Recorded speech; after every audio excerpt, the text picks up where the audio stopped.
إن الحمد لله نحمده ونستعينه ونستغفره ونعوذ بالله من شرور أنفسنا ومن سيئات أعمالنا من يهده الله فلا مضل له ومن يضله فلا هادي له وأشهد أن لا إله إلا الله وحده لا شريك له وأشهد أن محمدا عبده ورسوله صلى الله عليه وعلى آله وصحبه أجمعين. أما بعد، الله سبحانه وتعالى بالتوفيق سرا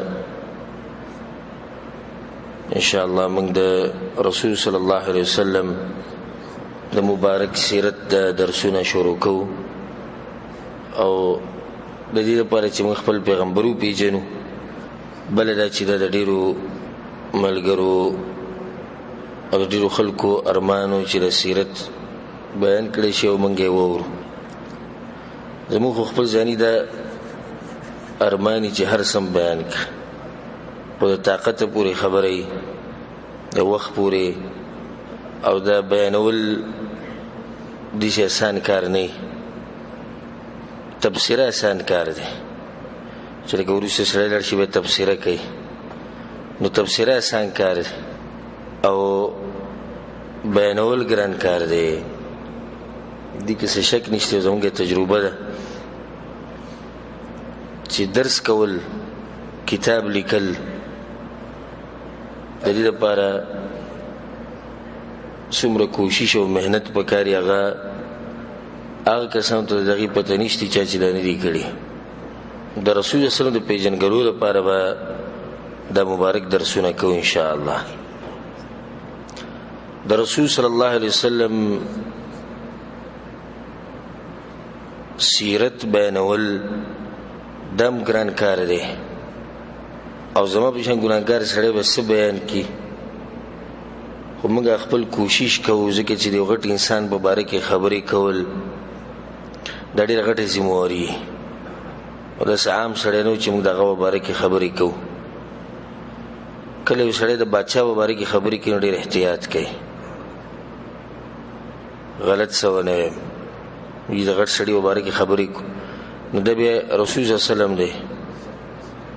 د ده په باره کې چې خبرې کوي نو ډېر احتیاط به کوي. او بار بار موږ دا خبره کوو چې کله مې یو سړی د رسول صلی الله علیه وسلم سیرت بیانوي یا یې لیکي، نو یو ځای پکې داسې راشي چې سړی دا سر ټیټ کړي او قلم یې ودرېږي او ژبه یې ودرېږي او دې سوچ کې شي چې دې انسان په باره کې زه نور څه ووایم، الفاظ د سړي سره ختم شي. دومره اوچت انسان دی او الله سبحانه وتعالی دغه تزکیه کړې ده، دغه تذکره یې کړې ده چې انشاءالله هغه په روان درسونو کې به راځي. د رسول صلی الله علیه وسلم تزکیه الله سبحانه وتعالی کړې ده. د رسول صلی الله علیه وسلم سیرت بیانول او سیرت اورېده د زړه غذا ده او د زړه خوراک دی او د نفس خوشحالي ده او سترګې پې د مسلمان یخي، بلکې د الله سبحانه وتعالی دین یو حصه ده، یو عبادت دی چې په دې سره انسان الله ته نږدې کېږي. د رسول صلی الله علیه وسلم ژوند کې ناشنا درسونه، عبرتونه پراته دي چې هغه به انشاءالله تاسو واورئ او موږ بیان کړو. د دې نه مخکې چې موږ سیرت ته ننوځو، یو څو خبرې لازم دي. اولنۍ دا چې د رسول صلی الله علیه وسلم د سیرت د بیانولو فایده څه ده؟ نو جواب د هغې دا دی، یو څو فایدې به ته ذکر کوم. اولنۍ غټه فایده چې دا یو عبادت دی، په دې باندې الله موږ له اجر راکړي. لکه څنګه چې اوس موږ لمونځ وکړو، یو عبادت موږ وکړو، دغه شان دا سیرت بیانول، اورېدل، لیکل، مطالعه کول دا هم عبادت دی. د ډېرو خلکو دې خبرې ته سوچ نه ځي، د سیرت اورېده یا مطالعه کول دا ورته هسې عام غوندې خبره ښکاري، حالانکې د سیرت بیانول او اورېده، لیکل، مطالعه کول دا عبادت دی چې په دې باندې انسان الله سبحانه وتعالی ته نږدې کېږي. نو د سیرت چې کوم بیانو به په دې باندې موږ الله ته نږدې کیږو او دا به یو عبادتي زمونږه. نو غټه فائدہ به کې ده. دویمه فائدہ به سیرت کې هغه ده رسول صلی الله علیه وسلم د انسانانو لپاره د پیریانو لپاره د ټول لپاره یو نمونه ده، یو قدوه ده چې په دې باندې خلک روان شي په عقیده کې، په عبادتو کې، په اخلاقو کې. لکه څنګه چې الله سبحانه وتعالی په قرآن کې وایي لقد كان لكم في رسول الله اسوة حسنه، یقینا ستاسو لپاره په دې پیغمبر کې ښه نمونه پرته ده. نو موږ د هغه پورې د رسول الله وسلم تابعداري او اقتدا نشو کولای چې څو پورې موږ دغه سیرت نه مطالعه کړي. یو سړی چې په پیغمبر پسې روان په پیغمبر پسې دا به اوس معلومه څنګه چې پیغمبر څنګه ژوند تیر کړی او څنګه عبادت کړی، دغه عقیده څنګه و. نو د هغې دپاره به لازم سیرت مطالعه کړي. نو ما خبره دا کوله چې څو پورې د سیرت نه پیژندلی د رسول صلی الله علیه وسلم، نو د هغه پورې ته د رسول صلی الله علیه وسلم اقتدا او تابعداري هم نشي کولی. دا دویمه فایده شو. دریمه فایده د رسول الله د سیرت چې او دغه د تور طریقې د یو تله ده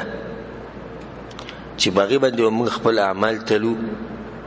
نو کم اعمال چې زمونږ د رسول الله د طریقې سره موافق شو هغه به قابل قبولي، او کم چې موافق نه وو هغه به مردودي. نو د هغې دپاره بیا لازم پکار ده چې موږ د رسول صلی الله علیه وسلم سیرت ته واپس شو او دغه سیرت مطالعه کو. سفیان ابن عیینه رحمه الله هغه دا خبره کړې ده او خطیب بغدادي په خپل کتاب کې راوړی ده، وایي چې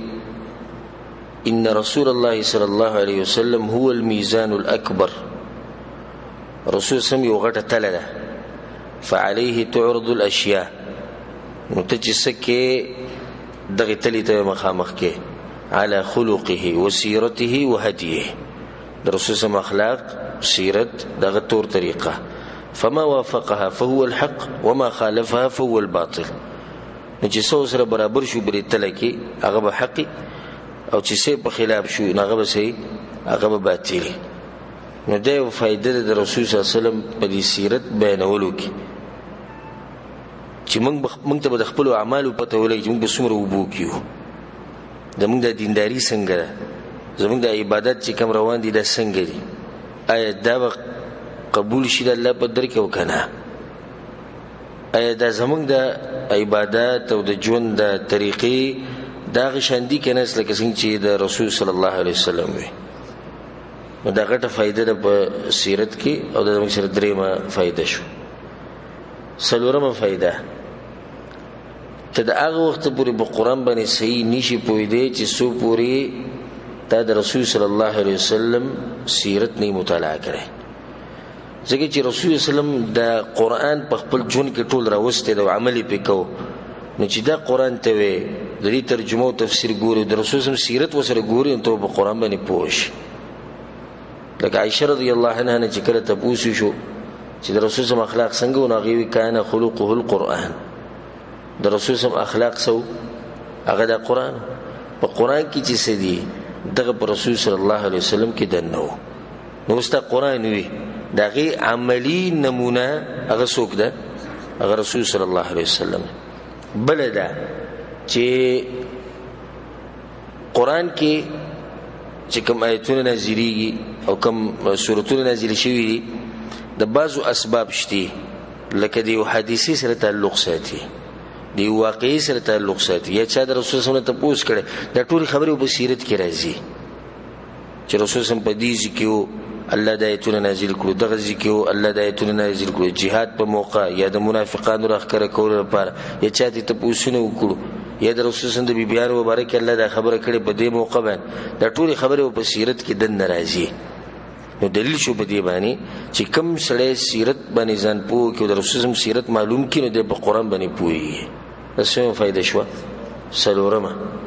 پنځمه فایده هغه دا ده چې کوم سړی د رسول صلی الله علیه وسلم سیرت لولي او زده کوي، د محبت د رسول صلی الله علیه وسلم سره ډیری او حدیث کې د رضی متفق علیه حدیث ته لا يؤمن احدكم حتى اكون احب اليه من والده وولده والناس اجمعين. تاسو کې وسره دا وخت پورې مؤمن نشي جوړېدای چې سو پورې ما سره د خپل بچونه د خپل مور پلارنه او د ټولو خلکو نه زیاته مینه نه کړي چې کله دې ټولو نه د دوی سره د مینې نه زیاته مینه د رسول صلی الله علیه وسلم سره وکړه نو به ته مؤمن کامل مسلمان به. نو د سیرت چې مطالعه کوي او د سیرت چې اوري ستاسو مینه محبت به د رسول صلی الله علیه وسلم سره غډيري او دا واضح خبره چې کله وسړی د رسول صلی الله علیه وسلم واقعا وري چې هغه دا چلو کو دي چلو کو دي چې عبادت کو دي چې هغه د امت لپاره کوشش کو ستاسو محبت به خډيري. نن چې تاسو سره محبت ته ثواب داغې نه ډيري بروز به داغې نه ډيري نو د ایمان هغه اوچتي درجه ته ورسېدلی سیرت تلاسه د سیرت ته ورې محبت به وسه ډيري چې سړی خپل پیغمبر نه پیژني نه دی به س د رسول الله سره محبت وکړي. ګوره په دې سیرت کې به واقعي راشي ان شاء الله چې د رسول الله سره دغه دشمنان ملو شي به دغه سره څو وخت تیر کړي به دانه متاثر شي او ایمان راوړي ځکه چې دغه سیرت ولیدو دغه ژوند ولیدو چې څنګه انسان دی څنګه اخلاق دي. لکه ثمامه د یمامه د اهل الیمامه دغه چې کوم مشر او ونی ویشو او جمعه تراوستې شو او الته استنی پوری تړل صحابه کرام ان شاء الله واقع به تفسیرن راځي بیا اسلام قبول کو. الغرض موږ د واقع کې دا زموږ مقصد دی چې رسول الله صلی الله علیه وسلم ته وی چې کله اسلام قبول کو یا محمد والله ما كان على وجه الارض ابغض الي من وجهك فقد اصبح وجهك احب الوجوه كلها الي. ويا محمد صلی الله علیه وسلم د زمکی په دې مخ باندې چې زما د چا مخ بدی شو غستا مخ او وس د زمکی په دې مخ باندې کې زما د چا مخ وخت نه غستا د مخ ورته کې چې دغه سیرت یو کتو هغه ولیدو چې څنګه چې انسان دی. نو دغه چې کله موږ د رسول الله د سیرت مطالعه کوو ګورو وایي نو زموږ محبت به دغه سره هغه زیاتیږي سیوا کیږي. به د 15 فائدې شو. شپږمه فائدہ د رسول الله صلی الله علیه وسلم سیرت چې ډیر بیانې او بیانې نو هغه باندې به درود ډیر وي او کوم سره چې رسول الله صلی الله علیه وسلم درود وي نو الله سبحانه وتعالى طرفنا هغه باندې رحمتونه برکتونه د بار بار راوري او حدیث کې راځي چې هغه غمونه الله ختمي او دغه حاجتونه الله پوره کوي چې کله سره رسول صلی الله علیه وسلم باندې درود وي. نو په دې سیرت کې بار بار موږ د رسول صلی الله علیه وسلم تذکرہ کوو او څنګه به تذکرہ نه کوو سیرت داغه ده او لازم به داغه تذکرہ بار بار راځي. ندام د سیرت یو فائدہ ده د مجلس یو فائدہ ده چې په دې کې تذکرہ د رسول صلی الله علیه وسلم ډیره کی ځکه بعض علماو د علم طلب کولو په وخت کې د یو فقيه مجلس پرې خو دی او د محدث مجلس لتلی. فقيه انساني غالبا چې هغه د علماو اقوال بیانوي یعنی پلانی دي سی ویل پلانی دي سی ویل پلانی عالم داوی پلانی داوی زما راي دا او محدث هغه چاته ویل کی چې هغه د رسول صلی الله علیه وسلم حدیثونه بیانوي. نو چې به تاسو کړی چې ته د پلانی عالم سره وکیناستین دل تراله ویلته د سره درود نه ویل کیږي او په دې مجلس کې همیشه پر رسول صلی الله علیه وسلم درود ویل کیږي ځکه وی دي چې تر عالمه نو د برکت دی هغه مجلس چې کوم کې د رسول صلی الله علیه وسلم تذکرہ کی الته درود ویل کیږي او چې درود ویل کیږي نالته رحمتونه او برکتونه راوريږي د الله سبحانه وتعالى طرفنا. اسو فائدې شي شپږ ومه فائدہ غدا ده چې د دې سره ایمان ډیری د دې سیرت اوریدو سره او بیانولو سره ایمان ډیری د ایمان په یوځ باندې نه دی ولا چې بزا ولاله د رقیق نه بلکې د ایمان کمیږي زیاتی. نو څومره چې موږ د رسول صلی الله علیه وسلم سیرت بیانو او اوري دومره به زموږ په ایمان کې ترقی راځي. که سره اسیم کینی او مقصد دا نه چې ایمان په ډیر کما خو الله سبحانه وتعالی به په دې زړه کې ورته دې څه ور واچي د متاثر شي ایمان به ډیر شي دغه مجلس نه به دې زړه به نه کې زیاده مجلس نه پاسه د رسول سم دومره خوږ سیرت ته دومره ناشنا سیرت او د رسول سم خواته څه کسان راغلي دغه د اخلاقونو دومره متاثر شي دغه د سیرت دومره متاثر شي چې راغلي دنیا له او ځان سره ویوړو سه ایمان راغلي دنیا له او ځان سره سه ویوړو ایمان ځکه حدیث کې دا راځي امام احمد بن حنبل رحمه الله راوړی د انس بن مالک رضی الله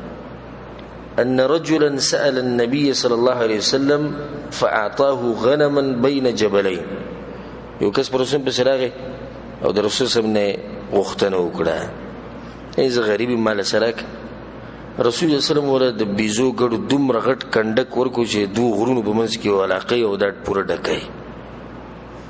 دومره غټ کندک رسول سم هغه ورکو چې کله خپل قوم ته ورغه وی یا قوم اسلموا اي قوم اسلام قبول کړي فإن محمدا يعطي عطاء رجل لا يخاف الفاقة یقینا پیغمبر صلی الله علیه وسلم چې چاله سور کینو دسی ورکی چې د غربت نه بینيري وان كان الرجل لا يجيء اليه ما يريد الا الدنيا ويسړیو برسوس په سرغه دنیا به وخته لکه دا سړی راغلی وکنه خو ځان له سغختو چې رسول الله مال سراک فما يمسي حتى يكون دينه احب اليه من الدنيا بما فيه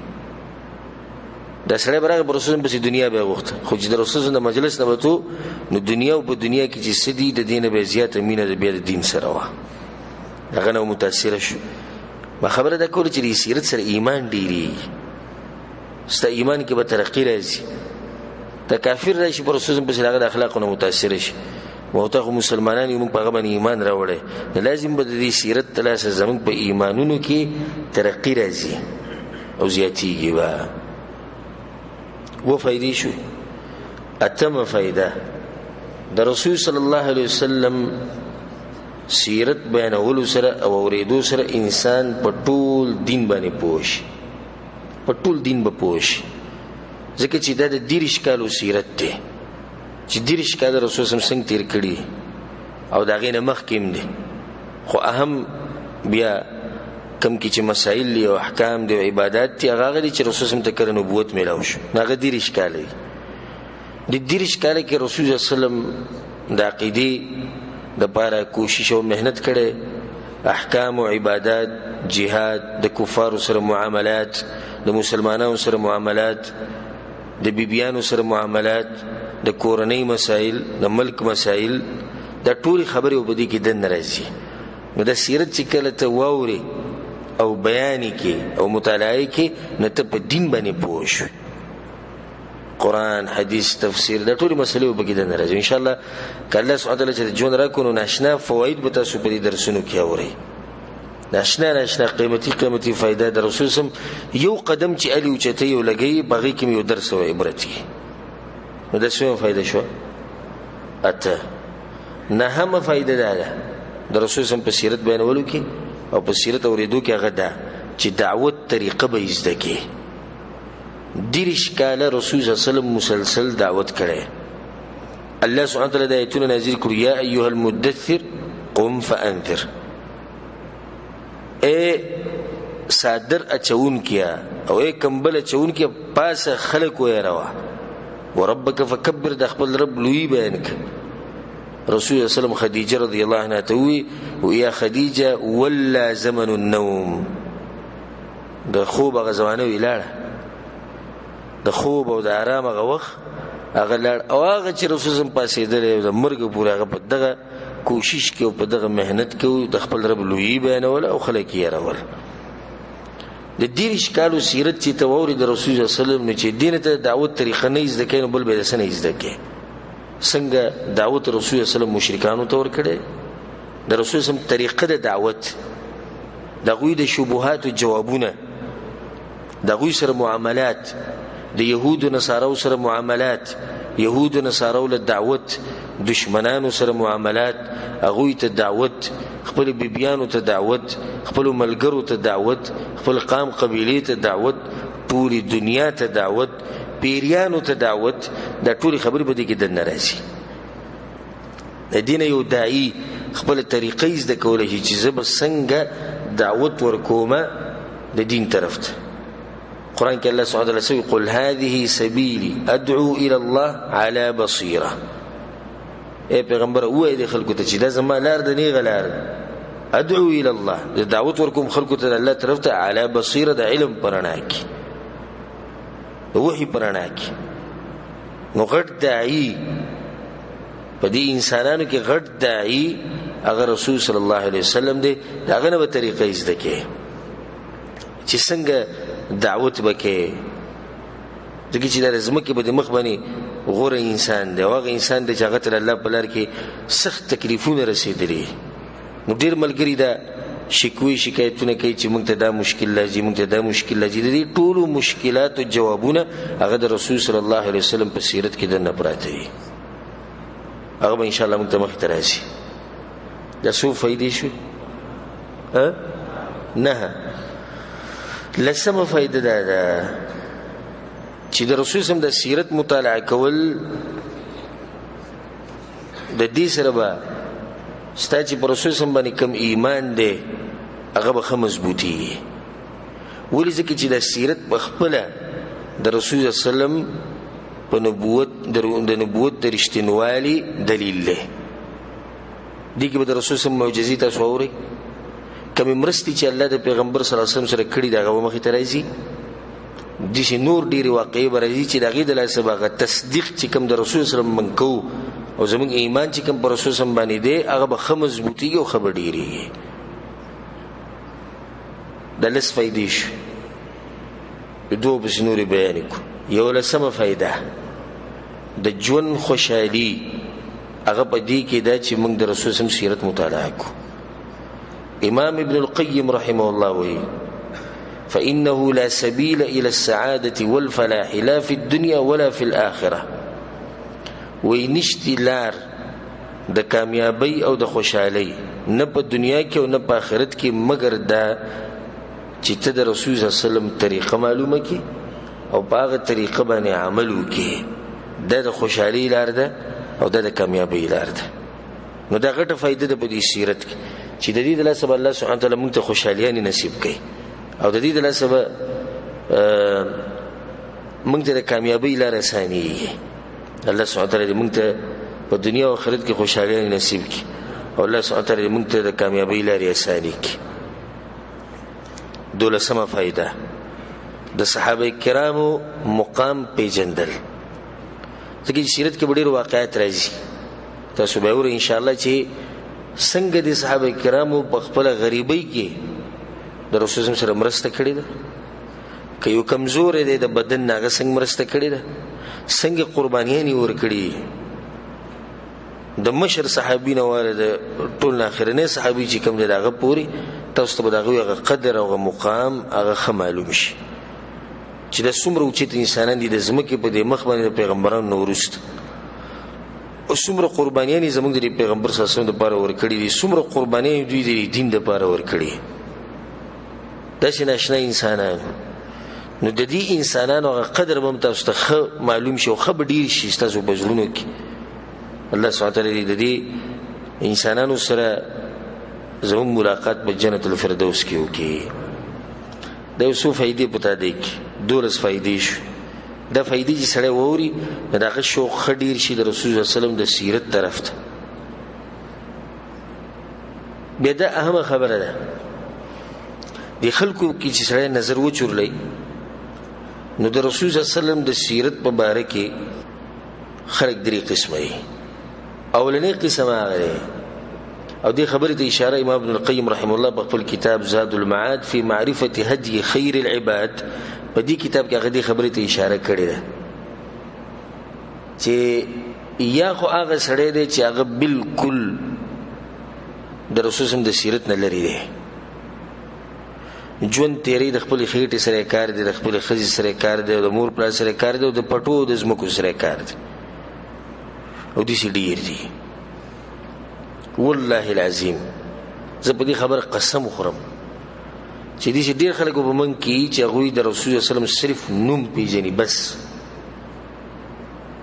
نورو ته دا پتم نشته چې د پیدا شوی کم ځای کې و، د مړ شوی کم ځای کې دی، د عمر څومره و، د ژوند څنګه و، د په کم ځای کې ورته پیغمبري میلاو شوې ده، کم ځای ته هجرت کړی، عبادت یې څنګه کوو، د دې نه سره خبر نه دي.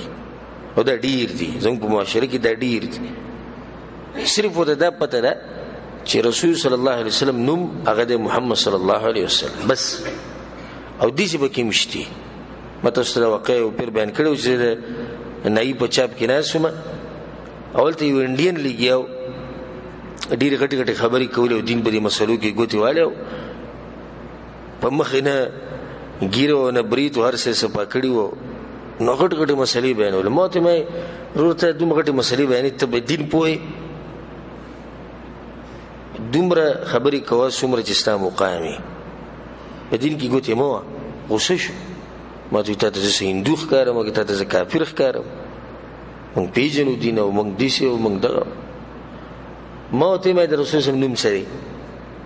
زه مې ته ډېرې خبرې کوې، نوم دغه څه دی؟ د کعبې په رب د قسم خورم چې هغه دغه شان وي، وایي د هغه نوم دی الله. بیا ورته ما ویل دا دی حل دی او فتوې لګوې، تا ته دا پته نه شي چې ستا د پیغمبر څه نوم دی. نو بیا وایي چې د پیغمبر نوم پیغمبر دی، نومه پیغمبر خو مطلب دی پیغام راوړونکی. دا یو انسان دی چې الله له پیغام ورکړی دی چې ته یې ورسوه د مخلوق ته، خو د ده خو خپل څه نوم به وي که نه، هغه نوم ماته نه و معلوم. نو داسې خلک ګوره په موږ کې مشتي چې هغوی له دومره دي چې صرف ورته نوم معلوم دی، نور د مخکې د سره خبر نه وي. او چې د دې نه خبر شو د رسول صلی الله علیه وسلم د ژوند نه، نو ژوند به دې بدل شي. دغه دا کېدی نه شي چې یو سړی د رسول صلی الله علیه وسلم سیرت اوري او په هغه باندې اثر نه کېږي. او چې کله پې اثر نه کېدو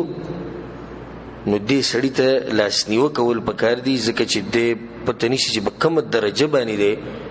چې د دومره عظیم انسان سیرت دې بیانېږي او په دې اثر نه کېږي. چې واوري چې د رسول صلی الله علیه وسلم لباس داسې و، نو دی خپل لباس هم بدلوي. چې واوري چې د رسول صلی الله علیه وسلم شکل مبارک هغه داسې و، دی به هم بدلوي. د رسول صلی الله علیه وسلم عبادت داسې و، دی به هم کوي. د رسول صلی الله علیه وسلم ناسته پاسته داسې و، دی به هم هغه شان کوي. د رسول صلی الله علیه وسلم غم خادي داسې و، دی به هم هغه شان کوي. لازم په سړي باندې اثر کوي. نو ما خبره دا کوله چې اولنی قسم خلک کم یو دي چې د سره پیژني نه. دویم قسم خلک هغه دي چې غلو کوي، د حد نه وړي. نو په کوم ورځ چې رسول صلی الله علیه وسلم پیدا شوی دی په هغه ورځ اخترونه، په کوم ورځ چې مړ شوی دی په هغه ورځ اخترونه، او دغه شان ماتمونه، او دغه شان د اسراء او د معراج واقعه ده، په دې شپه باندې اختر او خوشحالي. دا خلک دي چې دوی د حد نه اورېدلي دي. او موږ الحمدلله په منځ کې وو، خیر الامور اوسطها، نه به د حد نه اوړي او نه به کمیږي، نه به افراط کې او نه به تفرید کې. اولنی قسم هغه دي چې د سره پیغمبر پیژني نه. دویم قسم هغه دي چې د حد نه اورېدلي، کم حد چې شریعت مقرر کړی دوی د هغې نه اورېدلي دي، نو نوي نوي کارونه یې شروع کړي، دا هم په غلطه دي. نو په منځ کې هغه خلک دي چې خپل پیغمبر صلی الله علیه وسلم د هغه سیرت ورته معلوم دی، او د هغه حدود سره ولاړ دي، کوم حدود چې شریعت یې ښودي دي د هغې نه به کې مخکې نه اوړي. او د رسول صلی الله علیه وسلم سره زمونږ مینه الحمدلله، او الله دې دې مینې د لاسه مونږ وبخي. د هغې دا مطلب خو نه چې مونږ د سره دومره مینه وکړو د پیغمبر سره چې راوچتي کړو الله ته یې ورسو، دا خو بیا دې کار وران کړو که نه، د حد نه واوړي. د هغه اولنی د سره مینه نه کوي د رسول صلی الله علیه وسلم. دویم دومره مینه کوي چې پیغمبر یو انسان چې هغه انسان دی، مخلوق دی، هغه یې راوچت کړو د خالق سره یو ځای کړو، دوم ظلم زیاتی وکړو. نو په منځ کې هغه خلک دي چې د رسول صلی الله علیه وسلم سره ښه ډېر محبت کوي، خو دا وایي چې الله خالق دی او پیغمبر صلی الله علیه وسلم مخلوق دی. کېدی نه شي چې رسول صلی الله علیه وسلم د الله درجې ته ورسي، کېدی نه شي چې د الله خاص صفات هغه په پیغمبر صلی الله علیه وسلم کې دننه وي. نو دا ما یو فائدې تاسو ته بیان کړه چې د رسول صلی الله علیه وسلم د سیرت په باره کې خلک په درې قسم دي، دا اهمه فائده ده، نن سره یاد ساتئ او همیشه په دغه خلکو کې اوسئ او دغه خلک د ځان نه جوړ کوي کم چې نه افراد کوي او نه تفرید کوي په منځ کې ژوند تېروي. بله اهمه مسله د دې بعضو خلکو دا مطلب دی چې د رسول صلی الله علیه وسلم د سیرت چې مطالعه کول غواړي نو د هغې دپاره به هغه کتابونه ګوري کم باندې چې له پاسه لیکلي چې دا د رسول صلی الله علیه وسلم د سیرت په باره کې ده. داسې ستاسو ټولو په ذهن کې ده که نه؟ وایي سړی زه د رسول صلی الله علیه وسلم سیرت ګورم نو ته به ورته څه وکړه؟ د سیرت کتابونه د الله والا. حالانکه دا غلط سوچ دی چې د رسول صلی الله علیه وسلم سیرت په دې کتابونو کې صرف دی. د رسول صلی الله علیه وسلم سیرت په قرآن کې مشته. قرآن کې دا سیرت شته کې نشته؟ شته. د رسول صلی الله علیه وسلم سیرت په صحیح بخاری کې مشته، په صحیح مسلم کې مشته. دا ټول سیرت دی کنه. صحابي رسول صلی الله علیه وسلم راغی او د سیدی سی وکړو، دا سیرت نشو؟ رسول صلی الله علیه وسلم جمعه ته راننوتو مونځ په دې طریقه باندې وکړو، سیرت. رسول صلی الله علیه وسلم د زکات مسله دي سی وکړه، دا سیرت دی. رسول صلی الله علیه وسلم جهاد لوته دا خبرې وکړي، دا د شروط بیان کړو، دا د آداب بیان کړو، دا سیرت. دا ټول د سیرت کې داخلي. خو دې ډیرو خلکو دې ذهن دی چې د سیرت چې ته مطالعه کول غواړي د هغې دپاره به لازم هغه کتابونه ګوري کوم چې صرف د رسول صلی د سیرت په باره کې لیکلی شوي. صحیح ده چې دا کار چې کوم علماو کړی دی هغوی د دې دپاره کړی دی چې د مسلمانانو ته اسانتیا پیدا شي. نو په یو مستقل کتاب کې د رسول صلی سیرت بیان کړی. نور د رسول صلی سیرت د په قرآن کې مشتي، د رسول صلی سیرت د حدیثو چې کوم مشهور کتابونه په ټولو کې شته.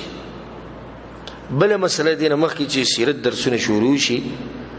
د رسول صلی الله علیه وسلم د سیرت یو څو خصوصیات دي، خاص میزات پکې دننه پراته دي، خاص خبرې دي. اولنۍ خبره هغه دا ده چې د رسول صلی الله علیه وسلم د سیرت چې دی په دې کې ټول تفصیل پروت دی او داسې بل یو انسان نشته چې د هغه دومره تفصیلي سیرت وي. څومره غټ خلک تیر شوي د ځمکې په دې مخ باندې سیرتونه شته، تاریخ یې پروت دی، مختصر تاریخ پروت دی. خو د دې پیغمبر صلی الله علیه وسلم هغه سیرت تفصیلي سیرت دی. کور کې دننه څنګه، کور نه بهر څنګه، دشمنانو په مقابله کې څنګه، څنګه د مسلمانانو سره معاملاتو، سیاسي معاملات څنګه، د ملک حالات به څنګه ساتل، څه طریقې ښوولې دي، د اودس ماتې پورې د ټول سیرت د رسول صلی الله علیه وسلم شته.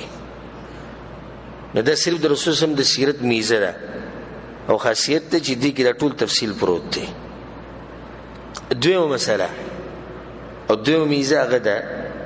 چې د رسول صلی الله علیه وسلم دا سیرت چې کوم تفصیل سره دی دغه په سند سره دی، یعنی شک ته پکې موقع نه میلاویږي. صحیح ده چې منګړت روایت هم شته، منګړت قصې هم شته. موږ هغه خبرې نه کوو، موږ هغه صحیح سیرت وایو چې ښه تفصیلي سیرت دی او ښه په صحیح سندونو سره دی. او الله سبحانه وتعالی څنګه د دې پیغمبر صلی الله علیه وسلم د سیرت حفاظت کړی، لکه څنګه چې دا حدیثونه دي کې احکام او عبادت بیان شوي، سند دی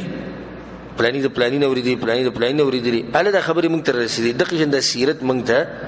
را رسېدلی، په سندونو سره رسېدلی. دا کوم سیرت چې بیانولی کېږي دا داسې نه ده چې یو مولا کتاب لیکلی دی او چې څه په زړه کې راغلي د هغې لیکلي، یا چې څه اورېدلي د هر چا نه هغې لیکلي، نه، دا ښه په صحیح سندونو سره بیان شوی. او کوم ځای کې چې کمزوری سند دی یا منګړت روایت دی، علماو خو واضح ویلي چې دا واقعه د رسول په سیرت کې دا دروغ دي. نو دا حفاظت کوونکی په اصل کې الله سبحانه وتعالی دی. بل داسې انسان نشي چې دغه د سیرت دی داسې حفاظت شوی او دغه سیرت دی په دې طریقه باندې راغلی او شروع شوی. د سیرت ته کوم ځای نه دی، یعنی د سیرت نقل کول بیانول د صحابه کرامو د وخت نه شروع شوی، داسې وروسته نه دی شروع شوی.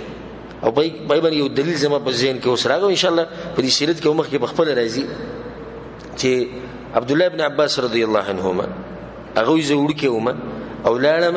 د خپلې ترور میمونه رضی الله عنها چې دا د رسول صلی بیبي وه، د هغې په کور کې مې شپه وکړه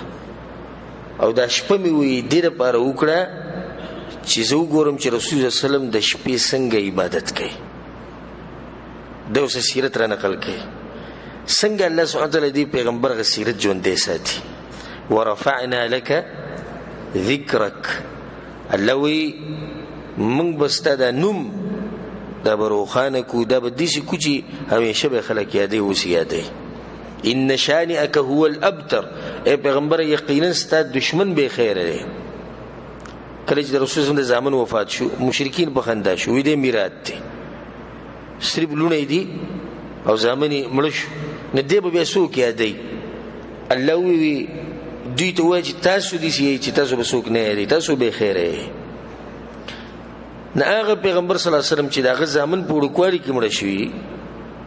او پاتې شوي صرف لوڼه وي، د هغه تذکره الله سبحانه وتعالی داسې اوچته کړه چې کوم ځای کې د الله نوم اخیستی کېږي نو خوا کې اوس د رسول صلی الله علیه وسلم نوم راشي. دې بانک ته وګوره چې د الله نوم راشي، د رسول صلی الله علیه وسلم نوم پکې راشي. دغه شان په نور د عبادت مقامات دي چې هلته دا نومونه یو ځای راشي. او هغه مشرکان د مکی مشرکان چې د هغوی لس زامن د یو کس او 15 زامن به و، 15 زامن به و، 8 زامن به و، الله سبحانه وتعالی د هغوی غ تذکره او نوم او نشان او هر څه ختم کړي. ما خبره دا کوله چې الله سبحانه وتعالی څنګه ساتلی دی د دې پیغمبر صلی الله علیه وسلم د سیرت، چې عبدالله بن عباس یو ماشوم شپه کې د خپل ترور کړه صرف د دې لپاره چې زه دا وګورم چې رسول الله صلی الله علیه وسلم د شپې عبادت څنګه کوي. بیا دلته د فائدې لپاره یاد ساتئ دا خبره چې یو خو د احکام مسائل او د عبادتو د مسائل دي، لکه د مانځه، د اودس، د زکات او نور عبادت چې په دې کې علما په سند کې ډېره سختی کوي، لکه کمزور سند قطعا نه قبلېږي، او چې قبلېږي د دې لپاره خپل شروط دي چې زموږ دا اوس موضوع نه ده. او د سیرت په واقعو کې او په روایاتو کې علما لږه اساني کوي، نو په دې کې به دومره سختی نه وي. اوس یو واقعه د راغلې د رسول په سیرت کې علماو بیان کړي د معمولي غوندې کمزورتۍ په سند کې شتي، نو علما دغه کمزورتۍ ته بیا نه ګوري. نو اوس موږ کېدای شي په دې سیرت کې موږ بیانوو داسې واقعې چې بعضو علماو په هغې باندې جرحه کړی چې دې په سند کې دا مسله شتي، خو بیان یې کوي ځکه جمهور العلما بیانوي، غالبا علما بیانوي. دا نه چې سبا له یو سړی راپاسي چې تا چې ابل اوس کومه خبره وکړه هغې سند کې دا دی، سند کې دی، د دې په سند کې به دومره سختي نه کوي لکه څومره چې نورو مسلو په دې اسانیدو کې سختي کېږي. دا یو فایده ځان سره یاد ساتئ. د دې بعضو خلکو داسې مثال دی لکه د مچ څه چل کوي، په ګندګۍ کښېني چې ته ښځې ته نه ځي، نو د یو نیم سړی به ستا ګنټه درس یا درسونه به واوري، د هغې نه به یوه مسله راوباسي، نه خیر دا مسله کمزوري بیان کړې او هغه څومره چې فایدې دي هغه ټولې به هغه به پرېږدي. نو داسې نه کول پکار. د سیرت په سندونو کې علما اسانتیا کوي چې زه خیر د سیرت مسایل دا خو نه چې عبادت مسله ته جوړي یا عقیدې سره ټکره وخوري، نه، خو سیرت کې واقع راغلی اگر که معمولی په سند کې کمزورتي یو خو هغه چې منګړت روایت هغه بالکل نه قبلي دروغي سوچه، یو هغه چې معمولی کمزورتي ای. بیا د سیرت ته شروع کول نه مخکې اخرنۍ خبره هغه دا ده چې موږ چې کوم سیرت بیانو په دې کې یو څو میزات یعنی خصوصیات. اولنۍ خبره چې دا سیرت به موږ د الله په توفیق سره ښه واضح بیانو او ښه په اسانه لهجه کې او په اسانه ژبه کې، د دې دپاره چې مسلمانان وروڼه او خویندې دا ټول پرې پوه شي. بعض خلک خصوصا بعض علما ما سره رابطه وکړي تا چې دا پلانې ټکی ویلی او تا چې پلانې خبره کړې دا د پښتو په ژبه کې نشته، دا د پښتو د قواعدو خلاف دي. د هغوی موږ شکریه ادا کوو، خو بیا دا چې بعض ځایونو کې قصدن هغه ټکی سړی وایي چې هغه مشهوري په دې معاشره کې، اگر که هغه د پښتو ژبې خلاف وي. د دې لپاره ځکه چې مقصد زموږ دا دی چاته خپله ژبه نه ښایو چې زموږ لغت وینه او زموږ فصاحت وینه. مقصد دی دا مخامخ سړی چې کوم ناست دی د دې دماغو ته دا خبره وراچول او د دې زړه ته دا خبره وراچول. نو انشاءالله دا سیرت به حتی الوسع په اسانو الفاظو کې او په واضح طریقې سره بیانو د الله په توفیق سره. دویمه مسله په دې سیرت کې به ان شاء الله منګړت روایت تاسو نه اورئ نو کوم سیرت چې به بیانوم زه د الله په توفیق سره دا به هغه سیرت چې د دې سندونه به صحیح ان شاء الله او منګړت قصې پالتو قصې داسې خبرې چې د عقیدې خلافي د منهج خلافي د سلف او د منهج خلافي د سلفیت خلافي اب ان شاء الله دغه د سیرت کې نه ها دا فائدہ برته بیانومه چې په دې واقعې کې بعض خلک داسې قسمه قصې کوي خدا منګړتي دي هم تاسو د علم زیاتولو لپاره بیانو چې تاسو ته پته ولګي چې خلک دلته دا قصه کوي خدا دروغ ده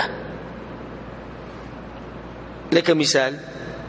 اسی مثال رسول الله صلی الله علیه وسلم د هجرت واقعه دا راځي ان شاء الله نبی هغه غار کې ناس درې ورځې نبی بعض علما دا خبره کوي بعض کتابونو کې شتي چلته بیا جولا راغو او کوتر رالو التغیږي واچولیو دا غي دلس بیا مشرکان چې له غوي دلته وسوک نه دا منګړت خبره به سند خبره نو دې څه قسمه فائدہ به تاسو ته بیان شي دې چې خلک دا قصې کوي خدا منګړت ځکه ګور عقلوم دا وای الله سبحانه وتعالى د خپل پیغمبر حفاظت کړي د بدغه ذکی او د ابوبکر صدیق رضی الله عنه نو ناشنا خبره خدای ده چې الله د غوی حفاظت کو او د غوی د غار ښکارو په دې کې څه تعجب دی چې هغه پټ دی او الله حفاظت کړي په دې کې څه تعجب شته او بیا غار پټ دی نو هغه ته نه ښکاری کړي خو چې غار کولاوي او غوته نه ښکار شي دوز الله سبحانه وتعالى ناشنا طاقت دی درېمه خبره په کوم ځای کې چې هم موږ سواقع بیانو د رسول الله د ژوند څخه خبره کوو دا غینه به یو درس او عبرت او فائدہ هغه لازم بیانو ځکه چې د سیرت د دې لپاره زنه بیانوم چې خلک زما صفاتو کې او نه دې لپاره بیانوم چې مال به څوک دنیا راکړي او نه دې لپاره بیانوم چې تاسو نه پېچاندې علم او نه دې لپاره بیانوم چې زما شهرت وشي نه دا چې زه بیانوم صرف محض د الله سبحانه تعالی راضي کولو لپاره او د دې لپاره چې موږ د سیرت په خپل ژوند کې راولو دا غیر لپاره به لازم دی چې کوم ځکه موږ سم مسله بیان کو دا غیر به یو فائدہ راو باسو چې دې مسله کې دا فائدہ ده څلورمه خبره ان شاء الله زما طریقه به د سیرت بیانولو کې چې کوم ځکه هم څه خبره موږ بیان کو په سیرت کې ناغه بیا پتل کې اچو یو طرف ته د رسول سم سیرت او بل طرف ته زمنګ وسنه حال دې موازنه وکړو چې موږ څومره وبو کیو د دې نه بغټه فائدہ موږ ته ملوي پنځمه خبره زه په زیبا د عقیدی مسلې ته اشاره کوم او زه په زیبا د عبادت او احکام او دې طرف ته اشاره کوم او ان شاء الله د الله په توفیق سره اگر کدا د دې سیرت ختمې ده چې په کوم ورځ رسول الله وفات شو دا به د سیرت اخرنه درسي چې رسول الله وفات شو بیا په مدینه کې څه احوالو دا وخت پورې پتن شي ژوند دی به عمر به کو چرته الله غزي ته ورسول او دا سیرت پوره شو نو ناشنا فواید ناشنا حکمتونه ناشنا درسونه ناشنا عبرتونه دا به ستاسو په خوا کې دا به ستاسو مخې ته خپاسانی سره تاسو دا غینه فائدہ حاصلولای شي الله سبحانه وتعالى موږ توفیق راکړي چې دا سرته ورسو او الله سبحانه وتعالى موږ توفیق راکړي چې په دې سیرت باندې عمل وکړو د عربو دینی حالات د جاهلیت په وخت کې او دغه شان د عربو اجتماعي حالات د جاهلیت په وخت کې او دغه شان دغوی معاملات د زنانو سره دغوی معاملات د بچو سره دغوی معاملات د ملګرو سره د خپل خپلوانو سره د ان شاء الله پر روان درسونه کې بیانو به دغه نه بعد د رسول الله صلی الله علیه وسلم نسب او دغه د ولادت مسله او دغه د قوم مسله دا به ان شاء الله بیانو الله سبحانه وتعالى موږ توفیق راکړي چې موږ د رسول الله سیرت دې بیان کو څنګه چې دغه حق او به الله سبحانه وتعالى باغی باندې موږ له عمل کولو توفیق راکړي هذا والله اعلم وصلى الله على نبينا محمد وعلى اله وصحبه اجمعين